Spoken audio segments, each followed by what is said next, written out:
Police of Reddit. What dumb call turned serious very quickly?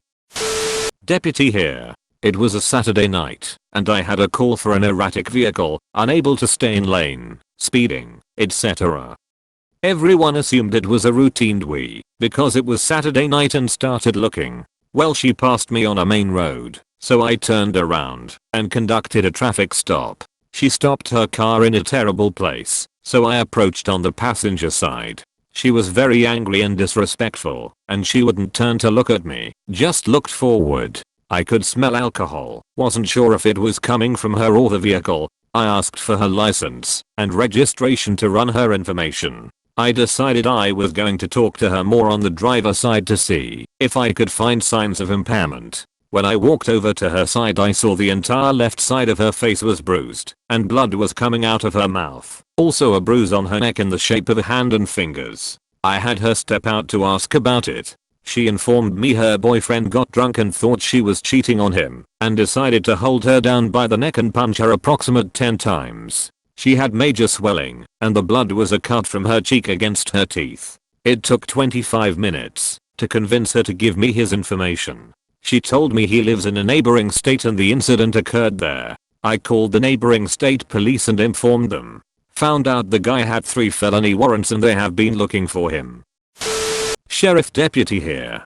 During patrol I started noticing at one house that their packages being delivered at their front door weren't being taken inside. A lot of these packages were groceries. I also noticed their mail wasn't being brought in. Usually the postal service mentions something when they see this, but I brought it upon myself to do a welfare check. I arrived at the door and knocked. No answer. I knocked a few more times. No answer. I started thinking maybe the person that lives there may be gone for a while. I decided to take one peek through the front window and I saw an elderly woman laying on the ground. I announced to dispatch what I saw, and I'm entering the house immediately. Luckily I didn't have to kick the front door down and instead discovered the back door was unlocked. I entered the house and the lady was alive, but due to her older age, she wasn't able to stand back up on her own strength after falling, and has been laying on the ground for 2 days. I got paramedics to arrive and take her to a nearby hospital. I found her phone book with personal numbers in her kitchen, and called her adult children, and notified them of what happened. They were very relieved, and drove to the hospital to help care for her. Police here.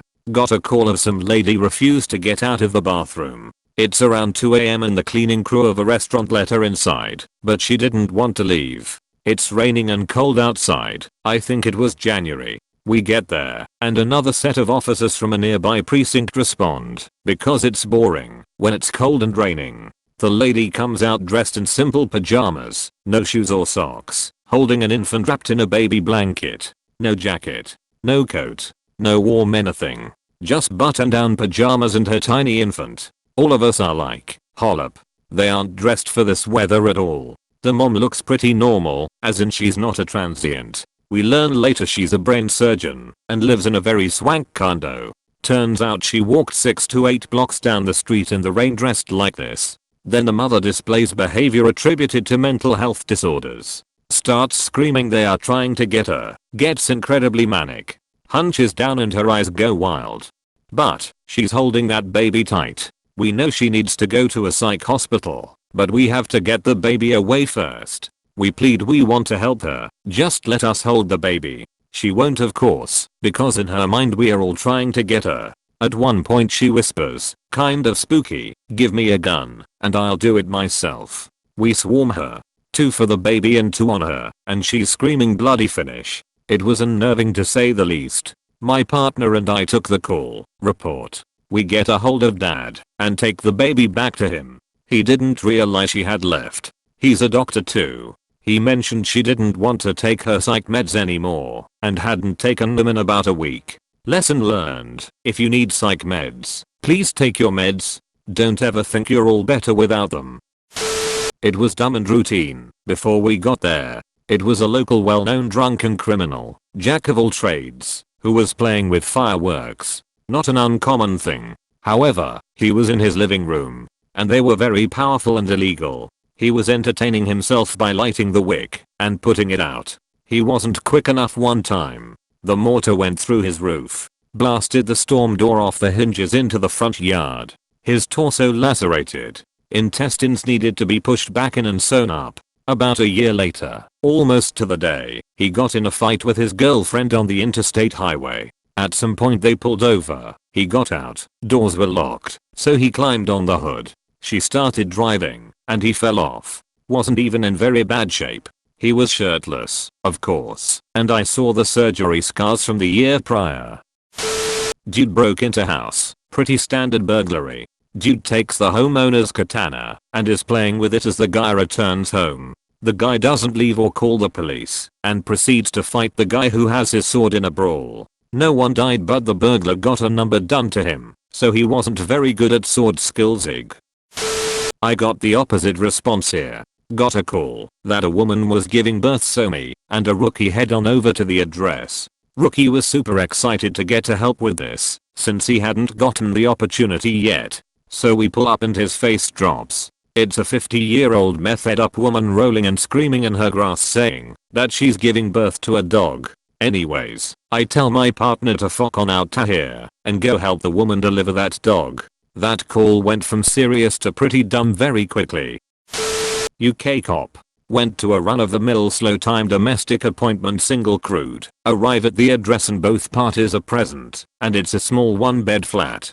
Try to speak to both separately, but neither speaks much English and the male wouldn't leave the female who was the victim alone. Me attendance was due to a call the previous night from a friend of the female due to her not speaking much English. Neither party speak much English but enough for basic questions. I asked simple questions and got told nothing was wrong. Begun questioning on information that I already had from the call and the female has denied everything, but things didn't feel right. I begin to arrange for one of my colleagues who spoke the same language to call the female and speak to her over the phone to ask questions that the male couldn't hear, as I was doing. So she goes to the bathroom and comes back out a short time later. She has stood back by her partner, but slightly behind him, and when he is speaking G to me, she pulls up her sleeve of her shirt and has written "Help me" on the top of her arm just above where her sleeve stopped. I have quickly got another unit on scene with me, and my colleague spoke to her on the phone after we managed to separate them, and she has disclosed an assault the night before where he has grabbed her by the throat and thrown her into a windowsill.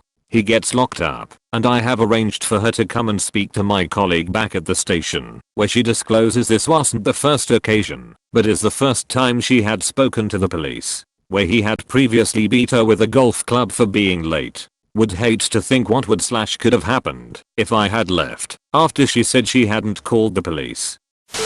Former police officer. Dispatched to a possible disturbance as soon as I got to work to relieve the day guys. Call came in that the neighbors are having a heated discussion and there might be a gun, but they didn't see one. I got a car as quick as I could and headed that way. Dispatch advised the suspect had left and was driving east towards me. I found the vehicle matching the description and tried to do a traffic stop, but he wouldn't stop. It wasn't high speed or anything, he just didn't want to stop, using turn signals and everything. He finally pulled over. Due to the possibility of a gun and having no context as to why the caller thought there was a gun, I was cautious. I drew my pistol and had it in low ready, gave orders for him to step out of the vehicle like in any felony stop. He ignored them.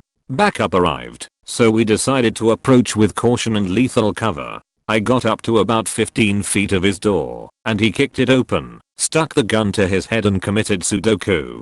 Turns out, he was involved in some kind of old love triangle. The caller was not the neighbor, but his old squeeze, and the suspect had just left his wife, showed up to the victim's house, pointed a gun at her husband, and said he was there to get him, and the wife called us under the guise of just a witness, despite them having multiple conversations. The suspect wanted her to leave her husband and the suspect left his wife assuming that was gonna happen, but it didn't. Then I got behind him and turned on my lights. I'm glad he didn't make me get him, but I wish it could have went a different way, and after a small stint in a psychiatric hospital and maybe a month or two of jail time he would be alive. This may not seem too serious quickly, but about 6 months before that, I did a routine traffic stop, and as I walked up to the driver door to get his license, the bullet he shot himself with barely missed me. He had a felony warrant from another state, and was going to spend a very long time in prison.